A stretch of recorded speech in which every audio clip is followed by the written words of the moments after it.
Bagi kebanyakan orang, bandara hanyalah tempat transit dalam perjalanan mereka.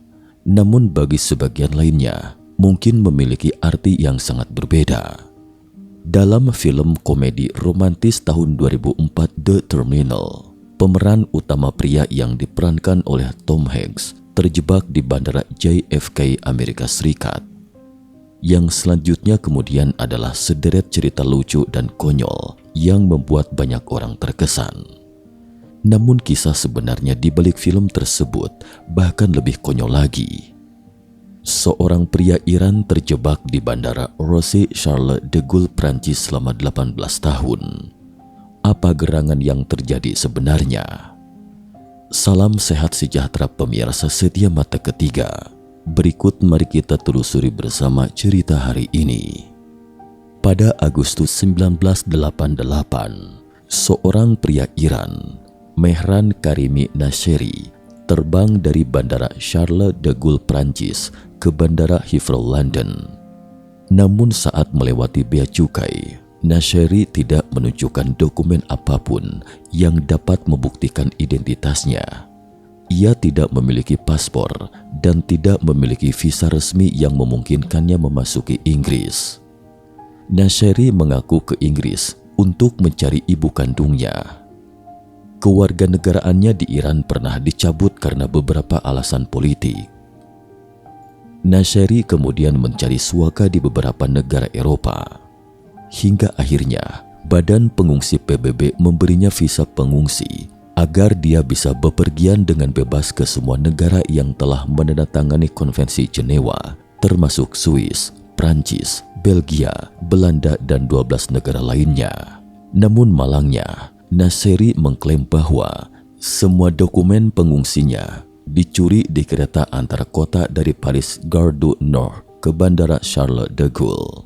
Yang mengejutkan, di Bandara Charles de Gaulle, Paris, petugas keamanan justru menerima alasan pencurian yang diceritakan Nasheri dan mengizinkannya menaiki penerbangan yang dijadwalkan semula dari Charles de Gaulle, Prancis ke Bandara Heathrow, London, Inggris. Namun petugas keamanan perbatasan London rupanya tidak semudah itu dikadali. Karena Nasheri tidak dapat menunjukkan dokumen apapun yang dapat membuktikan identitasnya, ia dipulangkan kembali ke Paris, Prancis. Pada 26 Agustus 1988, ketika Nasheri kembali ke Bandara Charles de Gaulle, Paris, terjadi insiden yang tak terduga. Nasheri mencoba meninggalkan Bandara Charles de Gaulle dan memasuki kota Paris, namun ditangkap oleh polisi bandara. Pasalnya, saat itu Nasheri tidak memiliki dokumen yang dapat membuktikan haknya untuk masuk ke Paris secara sah. Menurut penuturan Nasheri, kewarganegaraannya juga telah dicabut oleh pemerintah Iran, sehingga Nasheri yang berada di Bandara Charles de Gaulle saat itu menjadi manusia tanpa negara dan tempat tinggal. Nasheri diberitahu bahwa wilayah hukumnya adalah bandara sampai dia dapat menemukan kembali dokumen yang membuktikan identitasnya. Jelas, sikap petugas bandara sangat tidak ramah terhadapnya, seakan melempar tanggung jawab, tidak mau tahu, karena menurut mereka itu bukan urusannya. Nasheri terus menyelesaikan sendiri masalah identitasnya. Karena tak berdaya, Nasheri kemudian ke ruang keberangkatan Terminal 1 dan melihat sebuah bangku panjang di sudut bandara, kemudian menjalani hidupnya di Bandara Charles de Gaulle, Paris. Di lobi keberangkatan terdapat restoran cepat saji McDonald dan berbagai toko. Setiap pagi, sebelum bandara disesaki orang-orang yang berlalu lalang, Nasheri ke kamar mandi untuk cuci muka atau mandi ala kadarnya. Hari-hari berlalu dan setelah berminggu-minggu, Nasheri pun menjadi akrab dengan para karyawan McDonald di bandara. Para karyawan memberinya makan 3 kali sehari. Terkadang orang-orang baik hati yang datang dan pergi akan memberinya beberapa kebutuhan sehari-hari, bahkan uang. Untuk sekadar mengisi waktu, Nasheri membaca buku atau koran. Sekilas tampak santai dan puas dengan kesehariannya. Saat istirahat, bangku merah di sudut bandara menjadi tempat tidurnya setiap malam. Naseri menggunakan selimut biru yang dibawanya sebagai alas tidur. Awalnya orang-orang mengira Naseri akan segera menemukan kembali dokumen identitasnya dan meninggalkan Bandara Charles de Gaulle. Namun tidak ada yang menyangka, ternyata dia telah tinggal di sana selama 18 tahun hingga akhirnya terpaksa pergi. Lantas, siapakah pria Iran yang bernama lengkap Mehran Karimi Naseri ini? Bagaimana ceritanya sampai dia datang ke Paris dari Iran dan kemudian memulai perjalanannya ke Inggris? Mehran Karimi Naseri. Seiring berjalannya waktu, Naseri telah menjadi sosok landmark di Bandara Charles de Gaulle, Prancis, atau segaris pemandangan yang indah. Banyak orang yang datang dan pergi merasa penasaran dengan sosok pria flamboyan yang sudah lama tinggal di bandara ini. Lambat laun, Naseri mulai bercerita tentang kejadian yang menimpanya. Dia menuturkan negaranya mengusirnya dan keluarganya mencampakkannya. Mehran Karimi Naseri lahir di Iran pada tahun 1943. Dia memiliki 6 saudara laki-laki dan perempuan. Ayahnya adalah seorang dokter yang bekerja di perusahaan minyak Engel Iran dan memiliki penghasilan yang tinggi. Hal ini juga memungkinkan Naseri memiliki masa kecil yang nyaman dan bahagia. Namun semua ini berubah pada tahun 1967. Saat itu, Naseri baru berusia 24 tahun. Ayahnya meninggal karena sakit. Setelah kepergian ayahnya, ibunya memberitahu Naseri sebuah kabar yang mengejutkannya. Mehran Karimi Naseri ternyata bukan anak kandung ibunya, tetapi anak di luar nikah ayahnya dengan seorang perawat asal Skotlandia. Pada abad ke-20, perzinahan merupakan kejahatan besar di Iran, sehingga sang ibu merahasiakannya hingga ayahnya meninggal. Naseri merasa ibunya tidak menginginkannya lagi. Jadi pada September 1973, Naseri sendirian ke Inggris untuk studi. Di sana Naseri belajar ekonomi di sebuah universitas di Bradford, Inggris. Selama studi ini, semua biaya kuliah dan hidupnya ditanggung oleh ibunya yang berkeluarga negaraan Iran yang menurutnya telah mencampakkannya. Semasa kuliah di luar negeri, Naseri bahkan turut serta dalam gerakan mahasiswa besar-besaran. 2 tahun kemudian, entah kenapa, ibu Naseri tiba-tiba berhenti mengirimkan biaya hidup dan kuliah kepadanya. Naseri tidak punya pilihan selain kembali ke Iran. Namun begitu kembali ke Iran, Naseri ditangkap oleh Safak, sebuah organisasi intelijen dan keamanan nasional Iran. Kewarganegaraannya kemudian dicabut dan dia dideportasi. Pasalnya, saat Naseri kuliah di Inggris, gerakan mahasiswa yang melibatkannya itu bertujuan untuk memboikot Shah Iran. Naseri kemudian mengajukan permohonan suaka politik di berbagai negara Eropa, namun ditolak pada awalnya. Hingga pada tahun 1981, Naseri memperoleh visa pengungsi yang dikeluarkan oleh Badan Pengungsi PBB di Belgia. Setelah itu, Naseri sempat menjalani kehidupan yang relatif nyaman di Belgia selama beberapa tahun. Hingga Naseri memutuskan pergi ke Inggris untuk mencari ibu kandungnya. Karena menurutnya, ibunya yang berkebangsaan Inggris itu adalah satu-satunya kerabatnya di dunia. Naseri bahkan tahu bahwa ibu kandungnya tinggal di Glasgow, Skotlandia. Sejak itu, Naseri terbang ke Prancis dari Belgia dan berencana mengambil penerbangan dari Bandara Paris Charles de Gaulle ke Bandara Heathrow, London. Cerita selanjutnya kemudian adalah suasana yang kita saksikan di awal video. Naseri mengatakan bahwa sebuah koper kecil berisi semua dokumen identitasnya dirinya dicuri. Sejak itu, dia pun menjadi tunawisma di Bandara Charles de Gaulle, Prancis. Sejak tahun 1990-an, kisah perjalanan Naseri mulai mendapat perhatian media lokal. Semakin banyak orang pun kemudian mengenal pria yang terjebak di Bandara Charles de Gaulle ini. Banyak orang mengirimkan kartu pos untuknya sebagai bentuk pernyataan simpati dan bahkan menyisipkan sejumlah uang tunai atau souvenir. Karena Naseri tidak memiliki alamat, kartu tersebut dikirim ke Philip, dokter bandara. Dokter Philip adalah orang pertama di antara semua staf bandara yang mulai peduli terhadap nasib Naseri dan membantunya memeriksa kondisi fisiknya secara rutin. Selanjutnya, pengacara hak asasi manusia Prancis, Christian Bourget, juga ikut membantu Naseri mencoba memulihkan atau mendapatkan kembali informasi identitas Naseri yang hilang. Pada saat yang sama, Naseri memulai transformasi identitas diri yang konyol. Ia mengaku bernama Sir Alfred.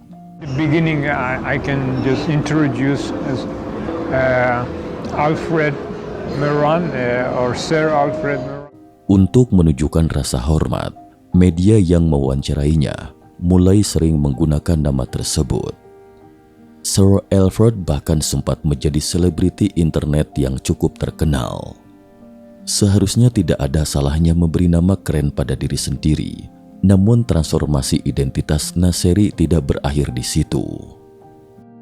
Sir Alfred.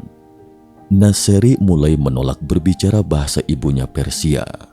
Naseri akan merasa tidak senang dan menolak berbicara jika ada orang yang tidak memanggilnya Sir dalam bahasa Inggris. Naseri bahkan mengatakan bahwa dirinya bukan orang Iran atau lahir di Iran, tetapi lahir di Swedia. I said, true, I am not Iranian, and I said I don't speak Persian. It's true. Ketika reporter bertanya apakah ada informasi yang dapat membuktikan dirinya lahir di Swedia, Naseri mengatakan bahwa dia sendiri yang menulis informasi-informasi ini. What information? It's just information Where did you get that information?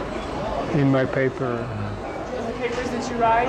Yes. Ketika reporter menanyakan dari mana dia mendapat gelar Sir Alfred, berikut pernyataan yang dikutip dari Mehran Karimi Naseri alias Sir Alfred.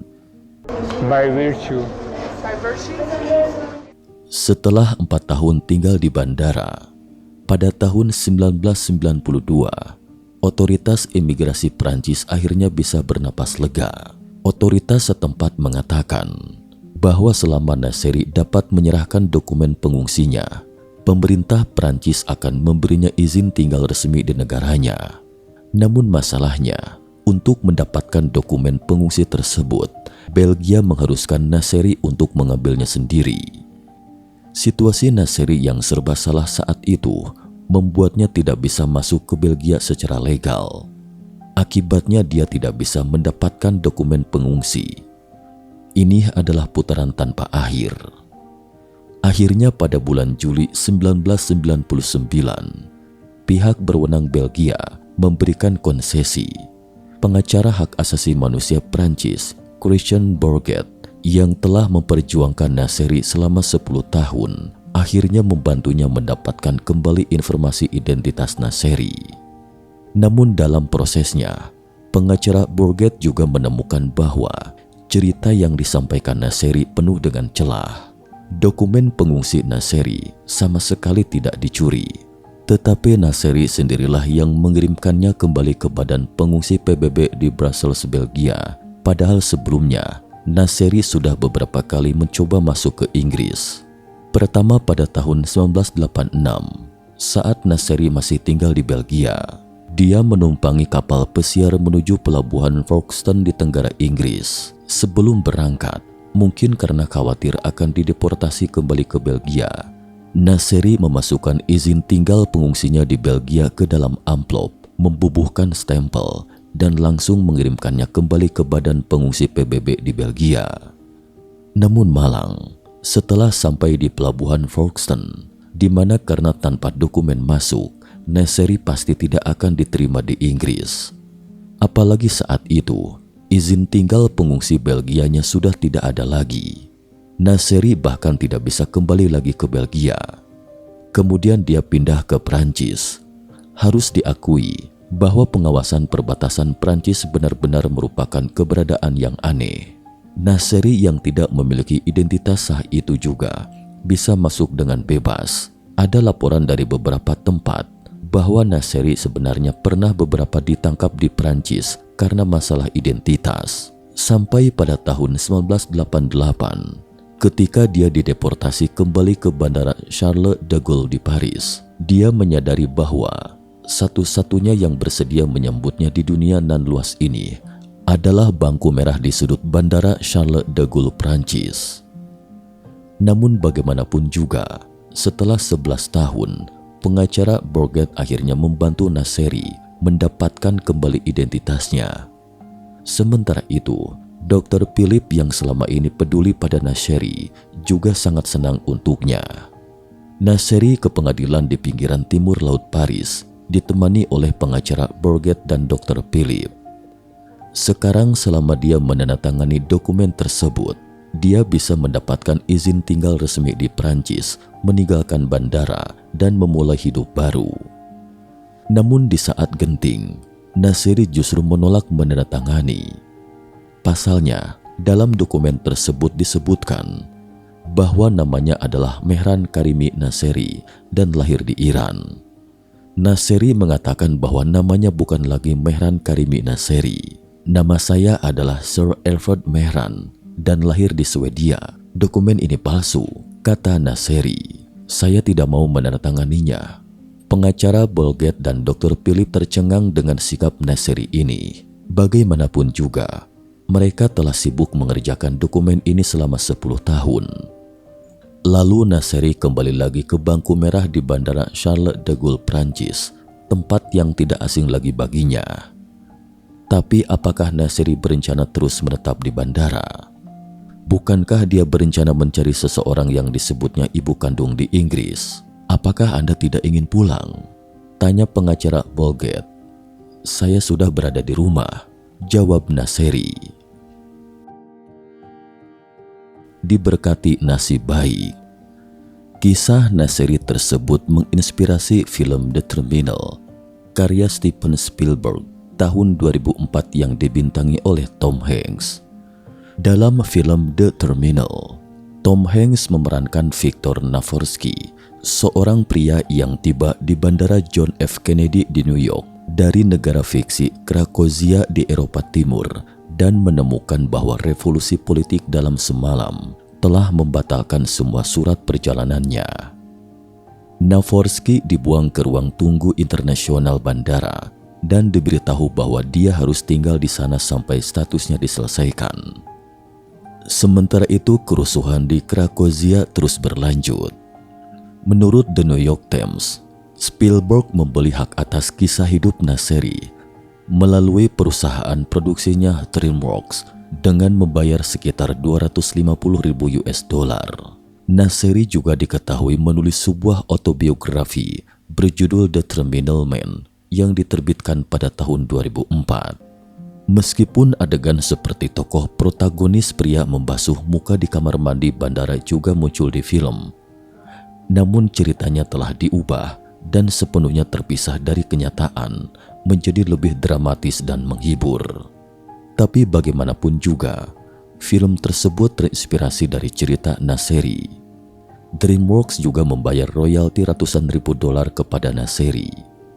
Uang tersebut ditransfer ke rekening tabungan pos Nasseri di bandara.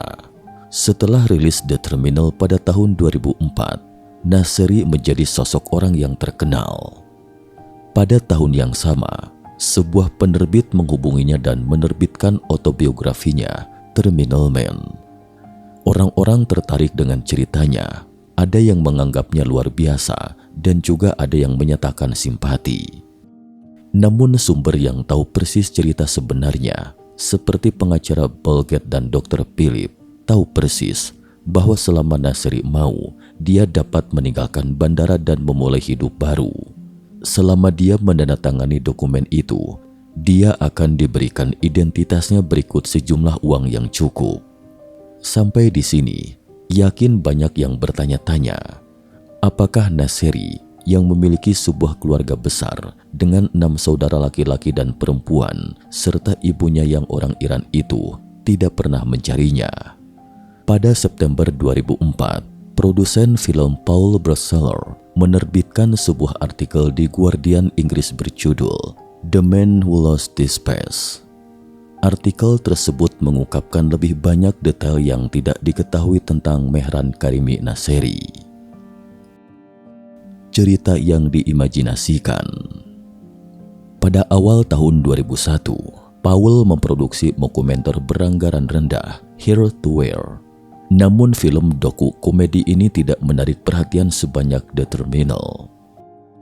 Paul dan rekan-rekannya ke bandara Charles de Gaulle Paris sambil membawa kamera.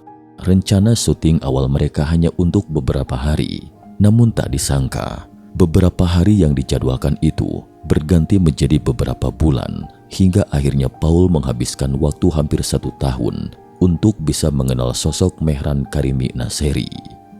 Paul bahkan ingin mencoba mengembalikan Nasery ke kehidupan normal dengan membuat film dokumenter bersama, namun yang jelas usahanya sia-sia.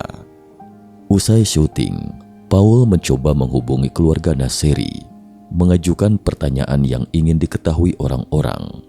Mengapa saudara-saudaranya tidak pernah mencoba mencarinya? Orang-orang tahu di mana Nasery. Mungkinkah mereka tidak ingin membawa pulang Nasery? Jawabannya sungguh mengejutkan Paul. Pada awal tahun 1990-an, keluarganya pernah datang menemui Nasery. Namun Nasery menolak mengenali mereka dan menganggap mereka sebagai orang asing. Dia bahkan mengatakan bahwa dia bukan Mehran Karimi Nasery, melainkan Sir Alfred. Dalam wawancara dengan seorang reporter pada tahun 2000, Nasery juga pernah mengatakan bahwa dia tidak memiliki saudara laki-laki atau perempuan. Do you know if you have any sisters or brothers? No, I don't have. Menurut penuturan keluarga Nasery di Iran, gambaran Nasery tentang masa kecilnya secara umum memang sesuai fakta. Termasuk Nasery, total ada 7 saudara laki-laki dan perempuan dalam keluarga mereka. Ayah Nasery adalah seorang dokter dengan penghasilan tinggi, namun kemudian meninggal karena kanker. Sebagian besar saudara laki-laki dan perempuan Nasery tinggal di Teheran, Iran. Semuanya kelas menengah dan memiliki kehidupan yang stabil. Tidak ada yang tahu kenapa Nasery menjadi seperti itu. Ibu Nasery di Iran meninggal beberapa tahun lalu. Ketika Paul bertanya tentang Nasery adalah anak di luar nikah, saudara-saudara Nasery mengatakan bahwa sampai kematian ibunya, ibu mereka bersikeras bahwa dia tidak pernah memberitahu Nasery bahwa dia adalah anak haram. Tudingan seperti itu sangat menyedihkan keluarga Nasery. Mungkin ada yang bilang, mungkinkah saudara-saudara Nasery yang berbohong? Sebab masalah anak haram merupakan persoalan yang sangat privat dan sensitif. Namun sejujurnya, dilihat dari raut wajah Nasery, tidak ada petunjuk sedikit pun dia adalah campuran orang Iran dan Inggris. Selain itu, keluarga Nasery juga mengungkapkan sesuatu yang lebih mengejutkan. Nasery sama sekali tidak dideportasi dari Iran, apalagi dicabut kewarganegaraannya. Pada tahun 1970, saat Nasery masih menjadi mahasiswa di Universitas Teheran, dia ikut serta dalam demonstrasi menentang peraturan universitas yang baru. Belakangan Organisasi Keamanan Nasional Iran Shafak turun tangan dalam penyelidikan. Namun penyelidikan itu juga hanya sekadar tanya jawab terhadap sekitar 20 pimpinan mahasiswa, termasuk Nasery. Selanjutnya kemudian masalah terkait pun berakhir begitu saja. Ini juga merupakan konflik paling serius yang dialami Nasery dengan polisi Iran. Tapi bagaimana ceritanya Nasery bisa mendapatkan status pengungsi Eropa jika dia tidak dideportasi oleh pemerintah Iran? Semua ini benar-benar ajaib. Akhirnya pada tahun 2006, Nasery yang sudah 18 tahun terjebak di bandara harus diangkut ambulans ke rumah sakit karena masalah kesehatan. Setelah dirawat di rumah sakit selama beberapa bulan, ia terpaksa tinggal di panti jompo di Paris dan tidak ada laporan lanjutan yang mengungkapkan penyakit apa sebenarnya yang diderita Nasery. Ada yang bilang, aneh rasanya tidak sakit setelah mengkonsumsi makanan cepat saji selama 18 tahun. Ada juga yang memperhatikan bahwa seiring berjalannya waktu, suatu benjolan di kepala Nasery semakin membesar. Setelah Nasery dibawa ke rumah sakit, staf bandara segera melepas bangku merah tempat tidur Nasery. Mungkin khawatir Naseri yang keras kepala ingin kembali lagi ke bandara itu. Faktanya, masih banyak kasus holdout di bandara seperti Naseri. Misalnya Hasan Al-Kontar pada tahun 2011, sebelum pecahnya perang saudara di Suriah, dia bekerja di Dubai. Setelah visa kerjanya habis, dia tinggal di kawasan transit Bandara Kuala Lumpur selama 208 hari karena tidak ingin kembali ke negaranya untuk ikut berperang. Harus diakui bahwa semua orang-orang ini menggunakan hidup mereka memperlihatkan lika-liku hidup di persimpangan dalam versi kehidupan nyata. Namun dibandingkan dengan orang-orang yang terpaksa menginap di bandara, alasan Mehran Karimi Naseri alias Sir Elford yang terjebak di bandara Charles de Gaulle Prancis ini malah justru lebih membingungkan. Mehran Karimi Naseri yang tinggal di bandara Charles de Gaulle Paris Prancis selama 18 tahun dari 1988 hingga 2006 ini akhirnya meninggal karena serangan jantung di Terminal 2F pada Sabtu 12 November 2022 sekitar tengah hari, kata pejabat bandara setempat. Bandara tersebut akhirnya jadi rumah terakhir dari kisah hidup Naseri. Kecerobohan birokrasi dan undang-undang imigrasi Eropa yang semakin ketat membuat Naseri berada di tanah tak bertuan yang sah selama bertahun-tahun. Sekian dan terima kasih atas perhatiannya.